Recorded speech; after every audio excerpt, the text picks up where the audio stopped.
Hi, I'm Dan Ward. I'm the author of Fire: How Fast, Inexpensive, Restrained, and Elegant Methods Ignite Innovation, and I'll be your guide for this course.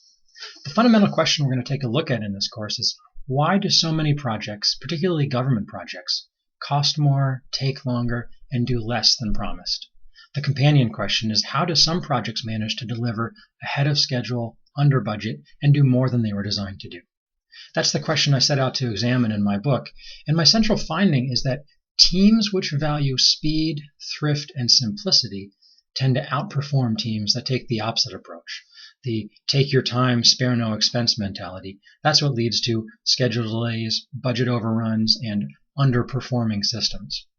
The opening story in my book is about a supercomputer called the Condor Cluster.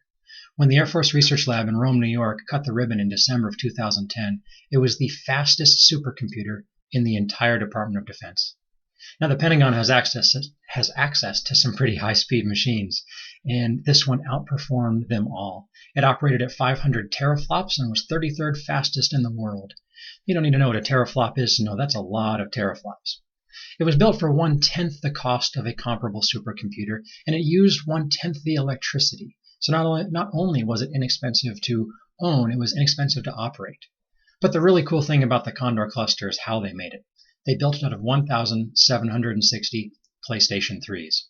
And not even the newest model. These were the old PlayStation 3s that the Air Force was able to buy at a discount. So it was made out of gaming consoles, but it was not a game. Again, this supercomputer outperformed everything else the Pentagon had access to. So how did the Air Force do this? And specifically, why did they do this? Turns out the Air Force Research Lab in Rome, New York is a pretty small place. They had pretty limited resources. So they had a small team with a tight budget, a short schedule, a deep commitment to simplicity, and an important mission.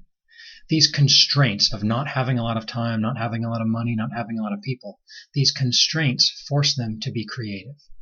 Think about it. If they'd had a lot of time and a lot of money, what would they have done? They would have bought a typical supercomputer.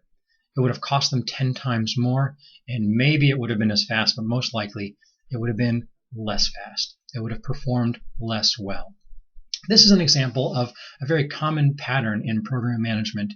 In case after case, we see small teams with short schedules and tight budgets delivering world-class, best-in-class, and in many times first-in-class advanced new technologies and systems. Meanwhile, when we assemble a cast of thousands and spend decades and billions trying to build something, those are the teams that tend to fall flat on their face.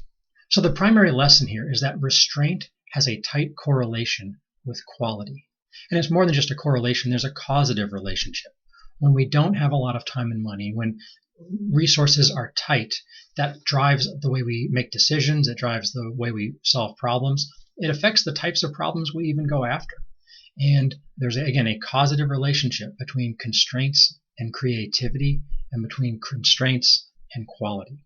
This is an example of a heuristic, a rule of thumb, or a guideline that we can use to shape our decision making and our problem solving. The heuristic is this: constraints foster creativity. Throughout this course and throughout my book, we'll take a heuristic-based approach rather than a rule-based approach. I like heuristics for a lot of reasons. Heuristics tend to be flexible where rules are rigid. Heuristics tend to illuminate rather than rules, which aim for imitation. Heuristics tend to draw out experience from the listener, whereas rules try to stuff things in. Heuristics are focused on outcomes, while rules are focused on compliance. It's a powerful way to improve our decision making and our problem solving, to rely on a reliable set of flexible, field-tested heuristics, these rules of thumb, these little guidelines that we can use. And throughout the book, throughout the course, we'll take a look at a number of these. We'll talk about what they mean and what they don't mean. We'll talk about how to use them. And we'll talk a little bit about why we take a heuristic-based approach rather than a rule-based approach. I hope you'll join me.